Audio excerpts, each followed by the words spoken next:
다른 집보다 제법도 네, 살 좋은데요, 여기? 여기 바닥에 네. 태양살 충전만 넣고 아무것도 안 해주려면 좀 좋을 것 같아가지고.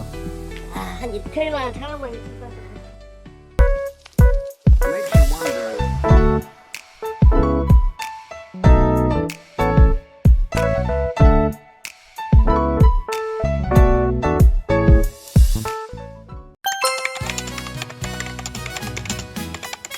그 여름 재배할 때 돈이 되는 작물이 굉장히 많잖아요. 그 중에서도 하나, 쪽파. 쪽파 또 대박이지, 대박. 그 여름에 돈은 되는 작물이지만서도 재배하기 어려운 쪽파밭에 한번 와봤습니다. 지금 여기 쪽파가 감히 제가 말씀드리지만 여름 쪽파 재배한 농가들 중에서도 좀 이렇게 상위 레벨에 속하고요. 농가분이 좀 약간 실수하신 거였어요. 근데 쪽파를 재배하시는 분들은 다 아시겠지만서도 여기 쪽파 대박 났습니다. 지금 보시면은 여름 쪽파 같은 경우에 이렇게 종구를 심어 놓고 나서 이렇게 빠진 자리가 많이 발생을 하는데 여긴 빠진 자리가 거의 없어요. 전체적으로 보면은 빠진 게 거의 없습니다. 아마 여름 쪽파 재배하시는 분들은 좀 아실 거예요. 근데 이 끝이 좀 많이 나갔죠. 이 끝이 많이 나갔죠. 좀 아쉬운 게 여기 사장님이 이 차각망을 조금 더 이틀만 빨리 씌우셨어도 이 증상이 없었는데 이틀 늦게 씌우신 것 때문에 이 끝이 나갔고, 요거는 뭐 애가 늙어서 아마 재배상의 이유로 그런 문제 한 개도 없습니다. 그리고 여기 그 차각망 같은 경우에는 55%짜리 좀 씌우셨어요. 한년을 보면은 뭐 70%, 80%짜리 많이 하신 경우도 있는데 55%짜리를 해도 솔직히 어느 정도 좀 차단이 되고요. 열을 좀 잡을 수가 있고, 그 다음에 70%, 80%짜리를 하게 되면은 광합 성량이 확 떨어지기 때문에 오히려 쪽파 생육이 좀 안 좋아질 수가 있습니다. 55%짜리만 해도 충분하시니까 굳이 막 두꺼운 거, 막 애들 보호하려고 그런 거 하지 마세요. 애를 보호하려고다 보면은 그 애기들이 삐뚤어질 수가 있거든요. 작물도 똑같습니다. 굳이 그렇게 하실 필요가 없어요. 그리고 여기 제가 이 끝만 보여드렸잖아요. 대박인 거 보여드릴까요? 여기 살찐 거 보세요. 살찐 거. 와, 이쁘네. 여름 쪽파 다들 아시겠지만 이렇게 살찌는 경우가 별로 없습니다. 그리고 대박인 게 이렇게 쪽파 상인들이 잘 하는 행동이 있습니다. 이렇게 팍 치는 거. 팍 쳐가지고 꺾이면은 쪽파 생육이 안 좋거나 문제가 있는 거죠. 왜 그렇게 생각을 할까요, 도대체? 이파리가 꺾인다는 거는 쪽파 체내에 수분이 많이 떨어진 겁니다. 수분이 많으면 많을수록 상품 가치가 있고 제가 먹었을 때 맛도 좋거든요. 팍 쳤을 때 안 꺾이는 거는 체내에 수분 함량이 높은 겁니다. 그렇기 때문에 먹었을 때 식감도 좋고 맛도 좋고 그 알싸한 맛도 좀 덜하고, 그렇기 때문에 이 꺾는 거 체크를 하고요. 여기 같은 경우에는 일단 꺾이지가 않잖아요. 상품적인 가치가 충분히 있는 거고, 제가 돈이 되는 작물이라고 말씀을 드렸잖아요. 이거를 직접 하시면은 더 돈이 되겠지만서도 벌써 지금 상인들한테 판매를 했습니다. 판매 가격은 동당 400만원. 어떤 분은 뭐야, 어떤 분은 우와 이럴 수 있는데 되게 높은 단가예요. 모든 작물은 뭐 투자비, 그 다음에 생산비, 그리고 인건비 다 결정을 해야 되거든요. 상인한테 팔았다는 거는 이제 앞으로 들어가는 비용이 없기 때문에 이 이후에 인건비는 아예 들어가지도 않고요. 이 400만원이라는 금액은 엄청 높은 금액입니다. 보통 그 중간에 추비를 한번 주시죠. 질소, 가리, 칼슘 이게 포함된 그 추비제를 주시는데 농약사에서 권장하는 양보다 절반을 주셔야 돼요. 보통 그 한 포에 한 15kg 정도 하실 거예요. 15kg를 가지고 실면적 150평 좀 넘겠죠. 쪽파 같은 경우에는 이제 하우스 200평에 보통 한 포를 주라고 권장을 하는데, 그거보다는 좀 여유가 있으시면은 일단은 7.5kg 한번 주시고 나서 일주일 뒤에 생육을 보고 나서 한 번 더 주세요. 일주일 뒤에 봤는데 생육이 잘 올라와, 굳이 주실 필요 없습니다. 근데 좀 생육이 좀 부족하다 그러면은 추가적으로 7.5kg 더 주시면 돼요.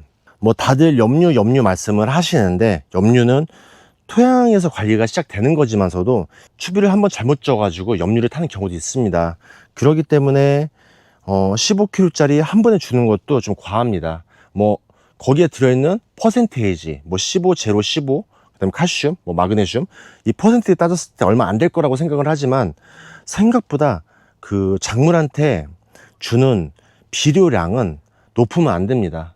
요소를 주시는 분들 같은 경우 40몇 프로짜리 뭐 20kg 해봤자 얼마 된다 이렇게 말씀을 하시는데 비료는 제가 생각하는 것보다 식물은 더 여리여리해요. 그래서 그 추비 주신 거에 대해서 굳이 농협박에서 권장하는 양 다 주실 필요 없어요. 다 주셔도 상관없는데 2번에 끊어서 주시는 게 더 효율성이 정말 더 좋습니다. 그리고 쪽파 같은 경우에는 이파리를 이런 식으로 이제 푸릇푸릇하게 키워야 되다 보니까 지속기가 높아야 되고 뭐 퇴비 양이 높아야 되고 이런 말씀을 많이 하시는데 굳이 그러실 필요 없어요. 그냥 매년 그 토양 검사를 받으신 다음에 토양 컨디션에 따라 가지고 퇴비를 줄 수도 있고 안 줄 수도 있습니다. 근데 이렇게 시설로 재배하신 쪽파 같은 경우에는 거짐 퇴비를 주실 필요가 없습니다. 아니 퇴비 주고 추비 주고 뭐 어쩌라고. 토양 검사를 하셔가지고 좀 부석치를 보고 나서 결정을 하시고요.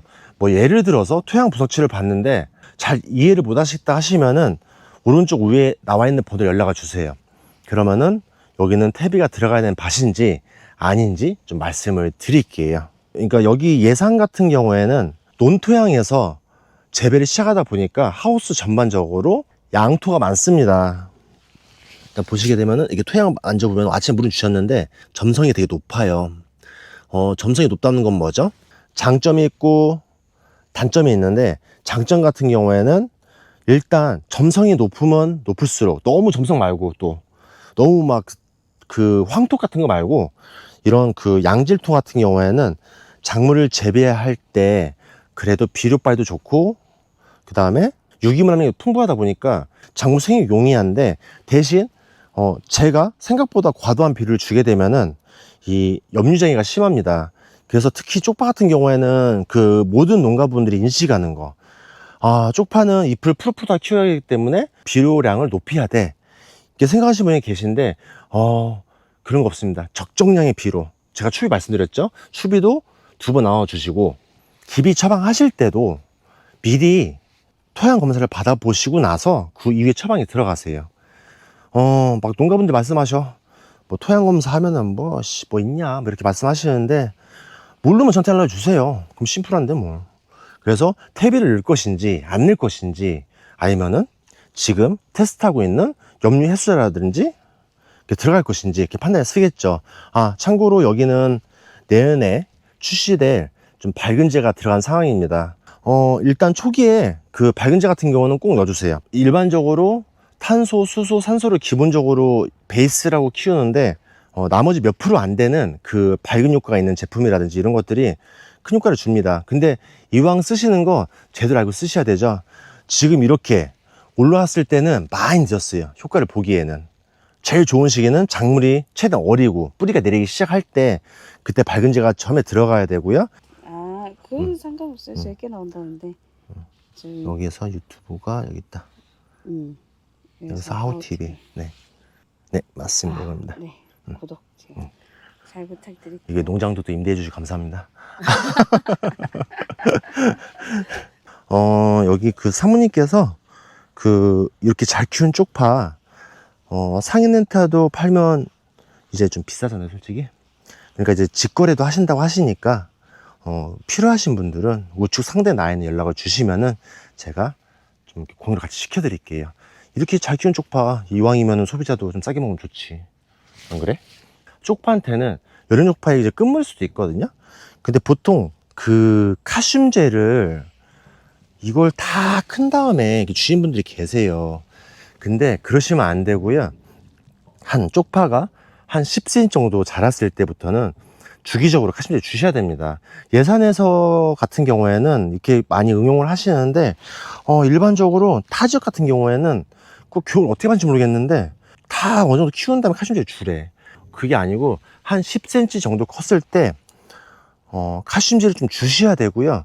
그 이유가 칼슘제 같은 경우가 조직을 단단하게 해가지고 이끈 나가는 걸 방지하는 거 다 아시잖아요.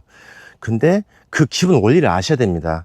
일반적으로 그 세포를 좀 단단하게 해준 역할을 하고 있고, 세포라는 거는 다 컸을 때 성장하는 게 아니고 크면서 성장을 해요. 작물이 크면 똑같이 성장을 하기 때문에 어느 정도 자리가 잡았다는 기점, 제가 볼 때는 좀 넉넉 잡고 한 10cm 정도 컸을 때 그 이후부터 칼슘제를 주시게 되면은 세포 사이사이에 칼슘이 들어감으로써 이 추후에 이 끈끈함도 잡아주고, 그리고 이 조직이 단단해지기 때문에 더 건전한 쪽파를 키울 수가 있습니다. 오늘 말씀드린 것 중에서 두 가지 포인트, 추비 주는 방법과 그리고 칼슘제를 언제 넣어야 되는지, 그리고 마지막 하나, 여기 마시는 쪽파 직거래합니다. 오늘 그 하우TV에서 이런 정보를 좀 드렸고요. 또 여기 사모님이 되게 호의적이셔가지고 좀 주기적으로 와서 좀 인사를 드리고 좀 이렇게 재배에 대한 노하우를 또 하나하나 공유를 하겠습니다. 네, 감사합니다.